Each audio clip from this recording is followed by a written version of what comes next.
చైనాతో బాగుండేది, ఇవాళ భారతదేశం బాగుంది. అంటే అర్థం ఏంటంటే ఇవాళ కష్టములో ఆదుకోగలిగే దేశం భారతదేశం అనే పేరు వచ్చింది, గుర్తుపెట్టుకోండి.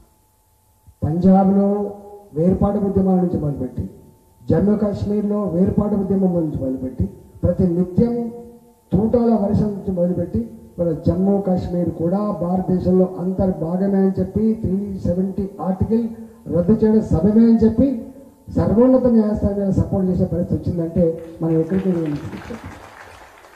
ఇవాళ భారతదేశం చైనాకి మనకు బాగా తెలుసు, చైనా అంటే భయం అనే ఆ స్థాయి నుంచి మనం 3500 కిలోమీటర్ల బార్డర్లో 3500 కిలోమీటర్ల రోడ్డు నిర్మాణం చేసి ఒక ఇంచు కూడా ఆకపోయేది వీల్లేదని చెప్పి సంకేతాలు పంపించిన దేశం కూడా ఇలా భారతదేశం నరేంద్ర మోడీ గారు గుర్తుపెట్టారు.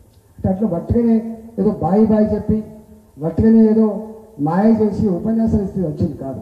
ఇదంతా కూడా ప్లాన్ తోటి కష్టపడి ఇక్కడ తెస్తేనే సాధ్యమైంది. కాబట్టి నాకు తెలిసి ప్రపంచ చిత్రపటం మీద భారతదేశం యొక్క గొప్పతనం, భారతదేశం యొక్క ఔన్నత్యం, భారతదేశం యొక్క గౌరవం ఇవాళ ఇనుమడింపజేసింది. భారత పౌరుడు అమెరికాలో ఉన్నా, భారత పౌరుడు దుబాయ్లో ఉన్నా, భారత పౌరుడు జర్మనీలో ఉన్నా, జపాన్లో ఉన్నా, నా దేశం గొప్పదంటే స్థాయికి ఎన్నికలు నరేంద్ర మోడీ గారిని గెలిపించే ఎన్నికలు. రేపొచ్చే ఎన్నికలు భారతదేశం యొక్క సమగ్రత, భారతదేశం యొక్క రక్షణ, భారతదేశం యొక్క భద్రత, భారతదేశం యొక్క పురోగమనం, భారతదేశంలో నిరుద్యోగ యువతకి ఉపాధి కల్పించే పద్ధతి, ఇవన్నీ కలగలిసేటువంటి ఆస్కారం. కాబట్టి ఒక్క మాటలో చెప్పాలంటే భారతదేశ పురోగమనం నరేంద్ర మోడీ గారి చేతిలో ఉంటుంది. కాబట్టి నరేంద్ర మోడీ గారికి ఓటేయడం అంటే ఇవన్నిటిని కాంక్షించి, ఇవన్నిటిని ఆశించేస్తున్న పద్ధతిలో రేపు ఎంపీ ఎన్నికల్లో ఓటేస్తామని చెప్పి నేను చెప్పట్లేదు, ఇవాళ ప్రజలు చెప్తా ఉన్నారు. పోయినసారి కూడా 2018లో 2018 ఎన్నికల్లో ఒకటే సీట్ గెలిచింది. మనకు వచ్చిన ఓట్లు 6.5-6.8%. కానీ ఇవాళ మనం చూసాం, మనకు వచ్చిన ఓట్ల శాతం దాదాపు 15%. పార్టీ ఒక్క మాటలో చెప్పాలంటే 15% ఓట్లతో 34-35 లక్షల ఓట్లు సాధించి ఇవాళ సమాంతరంగా ముందుకు పోయిన పార్టీ. వాస్తవంగా మనం కనుక ఆ కాంగ్రెస్ పార్టీ చేసిన విష ప్రచారం, అది టీవీలలో కావచ్చు, అది పేపర్లలో కావచ్చు, అది సోషల్ మీడియాలో కావచ్చు, ఇట్లా ఫోన్ ఆన్ చేస్తే వాళ్ళ ప్రచారం ఉండేది.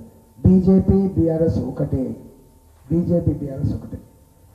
రెండు పార్టీలు ఒకటే అని చెప్పి ప్రజలకు నచ్చజెప్పడంలో, ప్రజలను మెప్పించడంలో, ప్రజలను ఆ మెదళ్ళలో ఇన్కల్కేట్ చేయడంలో ఆ పార్టీ సక్సెస్ అయి గెలుతుండొచ్చు. కానీ ఇవాళ కాంగ్రెస్ పార్టీ మేనిఫెస్టో చూసో, కాంగ్రెస్ పార్టీ చరిత్రను చూసో, కాంగ్రెస్ పార్టీ గొప్పతనం చూసి మాత్రం ప్రజలు ఓటు వేయలేదు. గుర్తుపెట్టుకోండి, కాంగ్రెస్ పార్టీ లోతుందో తెలుసు, కాంగ్రెస్ పార్టీ విడుతుందో తెలుసు, కాంగ్రెస్ పార్టీ చరిత్ర తెలుసు, కాంగ్రెస్ పార్టీ నాయకుల యొక్క చరిత్ర తెలుసు.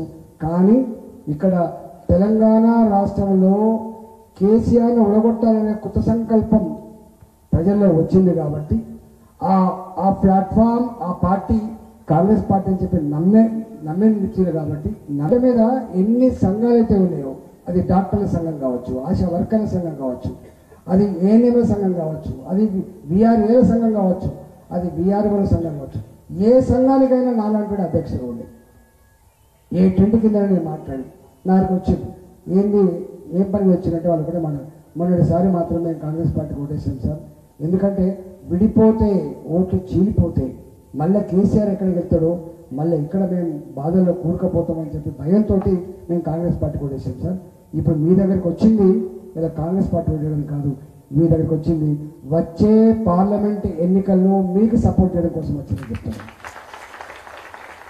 అంటే ఈ గడ్డ మీద ఎన్ని సంఘాలు అయితే ఉన్నాయో అన్ని సంఘాలు కూడా ఏరి కోరి ఈసారి మనం కాంగ్రెస్ పార్టీకి వేయాలి, ఈసారి మనం కేసీఆర్ ఓడగొట్టాలనేటువంటి సంకల్పంతో వేసారు. కానీ ఎప్పుడు అది ఉండేటువంటి ఆస్కారం లేదు. ఇవాళ వాళ్ళు 6 హామీలు, నేను ఆ జోలికి పోను, ఎందుకంటే కొత్త గవర్నమెంట్. కానీ ఆర్థిక మంత్రిగా నాకు తెలుసు